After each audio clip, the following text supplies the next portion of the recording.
Hey guys, what we're working on today is an S220 Bobcat. We're replacing the carriers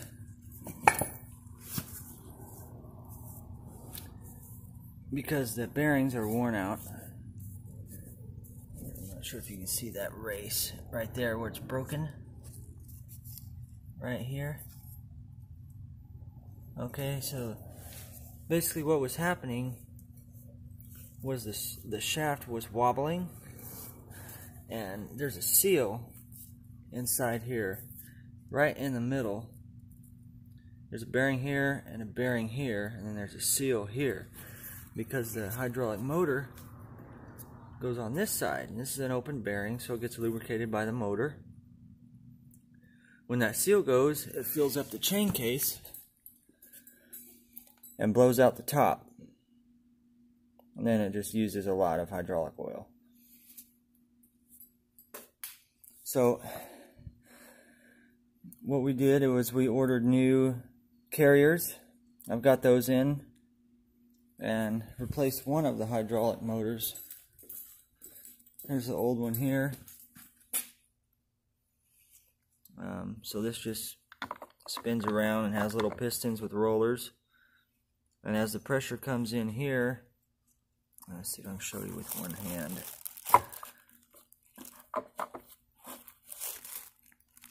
Gotta set you down.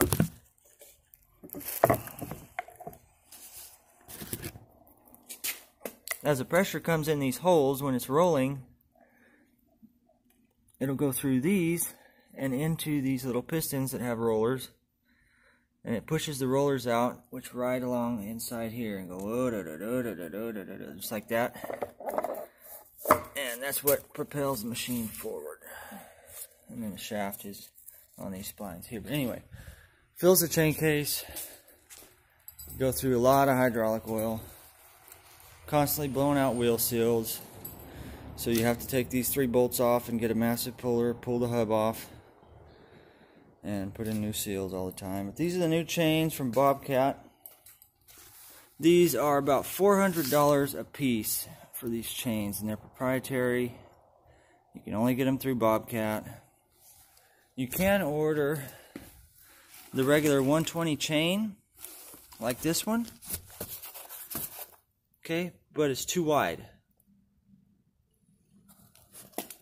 It's about 1/4 inch too wide, so the chains will hit each other. But turns out I did need that chain, because the way the dealer does it is they remove the actual tractor off of the chain case itself. So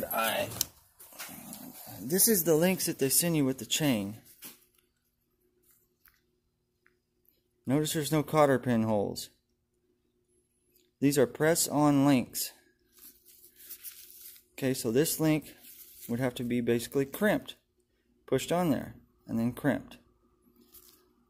Well, you can't do that without a chain machine. Or maybe I could, you know, out here, use a hammer and punch and do it out here. Garbage. Right?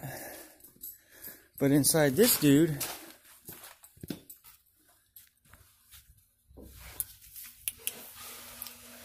you've got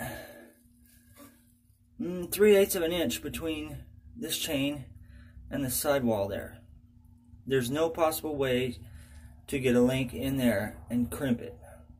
Okay? So here's what we did.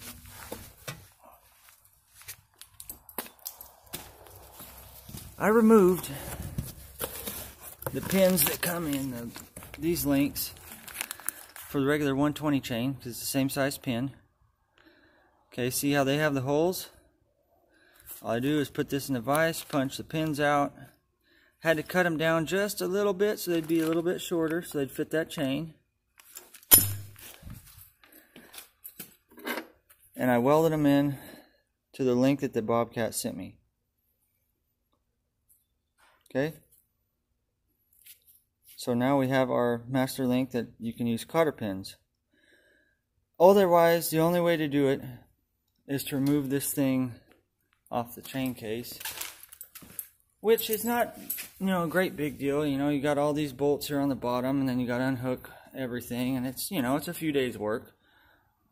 I didn't want to go through that when I could just make these links. So there's the carrier. Anyway, that's what we did, and it worked beautifully. Put new discs, new chains, new carriers, and I'm gonna call her good. Anyway, just wanted to show you that.